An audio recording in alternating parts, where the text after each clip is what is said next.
टंडोडियाम जी private school जे मालिक इशफाक अहमद काजी Sindh government जे फैसले के सारायो ऐं सिंध पुलिस रेंजर्स जे जवाननि के सलाम पेश कंदे चयो त अवाम उन्हनि जो साथ ॾे ताकि असां सभु जल्द इन मोज़ी वबा मां अस्सलाम वालेकुम। पूरे पाकिस्तान जे रहवासियुनि खे अॼु मुंहिंजो हीउ पैगाम थी सके थोरो ॾुखियो बि लॻे, पर कोरोना वायरस जे करे अॼु पूरी दुनिया परेशान आहे ऐं उन सां गॾोगॾु असांजो पाकिस्तान में असांजे वज़ीर आज़म इमरान ख़ान साहब ऐं सिंध में सैयद मुराद अली शाह साहब ऐं उन खां अलावा बलोचिस्तान, पंजाब, इन्हनि सभिनी तमामु बहितरीनु ऐं सुठो किरदारु निभायो आहे करोना खे कंट्रोल करण लाइ। पर असांजी आवाम खे अलाए छा थी वियो आहे जो असांजे इन मुक़ाबले में साथ ॾियण जे बजाए तमामु घणो अफ़रा तफ़री पैदा पई करे।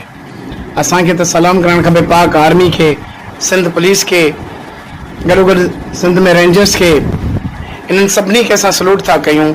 छा इहे इंसान कोन्हनि जेके करोना सां विढ़ण लाइ असांजी हिफ़ाज़त कनि पिया, रोडनि रस्तनि ते बीठा आहिनि। असीं पंहिंजे घरनि में आहियूं, पोइ बि नाख़ुशि। बराए महिरबानी असांजे क़वानीन सां, पाकिस्तान सां पूरो ताउन करियो ऐं घरनि में वियो। बहितरी हिन में आहे। अॼु हिन वबा सां अगरि असांजो मुक़ाबिलो आहे, अगरि का जंग आहे हिन सां, त सिर्फ़ु घर में वेही विड़ी सघूं था। छो त इहा जंग हथियारनि जे बग़ैर आहे, इहा सिर्फ़ु दुआउनि सां ई थींदी पूरी। पंहिंजे रब खे बानायो, घर में क़ुर शरीफ़ पढ़ो, दुआऊं करियो, क़ुर ख़ानी कयो, घरनि में आयतुल कुर्सी पढ़ो, सूरह यासीन पढ़ो, सूरह कौसर पढ़ो, सूरह जिन पढ़ो, सूरह फलक पढ़ो, सूरह इखलास पढ़ो। एॾियूं सारी दुआऊं आहिनि असांजे क़ुर पाक में। इन्हनि खे पढ़ी बसि सिर्फ़ु आसमान ते फूके छॾियो त अलाह ॾिसो पंहिंजी उम्मत ते छा न मौजो थो करे। दुनिया हर मौजज़े सां वाक़िफ़ आहे। ही करोना एॾी वॾी ॻाल्हि न आहे। करोना बाक़ायदगी सां वेंदो त इन क़ुर पाक जी तिलावत सां ई वेंदो ऐं सिर्फ़ु उन में असांखे इहो करिणो आहे त पंहिंजे घरनि में वेही इज़त सां वेही क़ुर पाक जी तिलावत करियो।